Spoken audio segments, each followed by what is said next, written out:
Jean-Jacques Rousseau escreveu O Contrato Social lá em 1762, na França, numa época de grandes mudanças. A galera estava começando a questionar a autoridade dos reis e da igreja, além do poder político em geral. O mundo estava deixando de ser feudal e ficando cada vez mais global e comercial. Rousseau, que era um cara muito sagaz, começa o Contrato Social com uma frase bem impactante.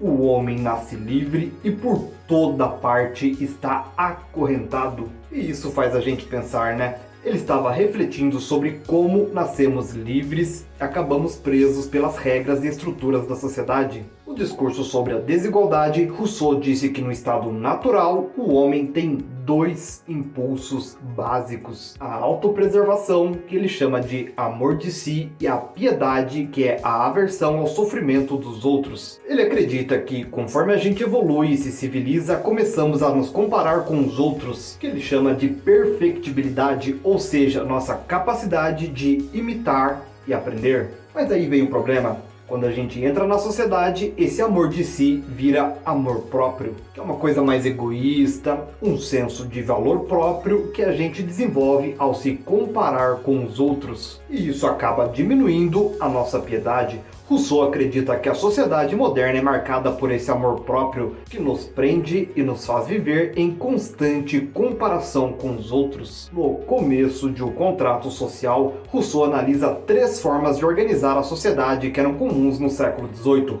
autoridade natural, direito do mais forte e escravidão.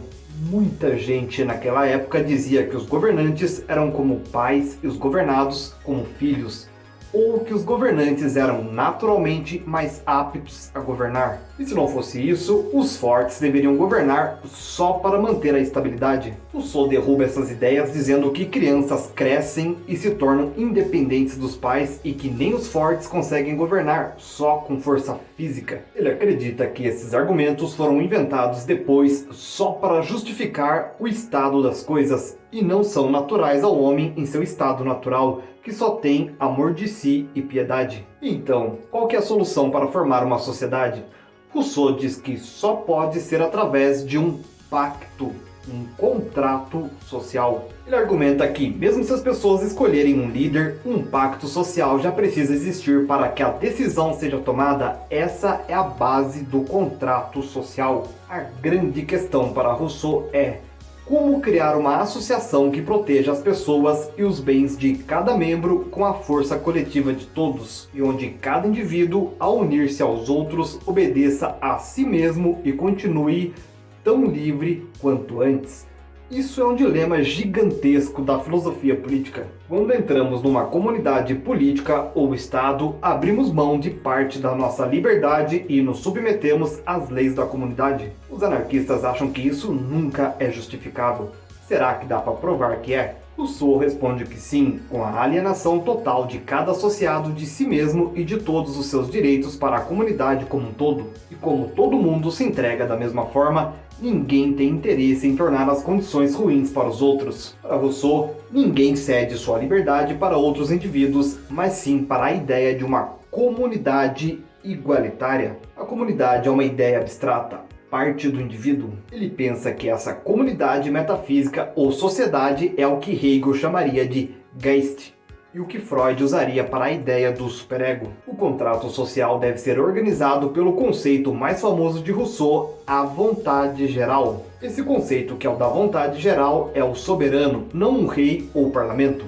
Em uma pequena comunidade, cada indivíduo seria motivado por seu amor de si e sua piedade pelos outros. Numa comunidade de iguais, ninguém seria movido pelos efeitos corrosivos do amor próprio. Rousseau não está falando de igualdade de propriedade, mas de cidadania e democracia direta. Agir moralmente é agir de acordo com a vontade geral da comunidade e não com a vontade individual. Para ele, abrir mão da liberdade natural leva a uma liberdade civil maior. Ele diz que se alguém não agir de acordo com a vontade geral, deve ser forçado a ser livre. Isso é decidido pelo debate e votação, com cada pessoa diretamente envolvida.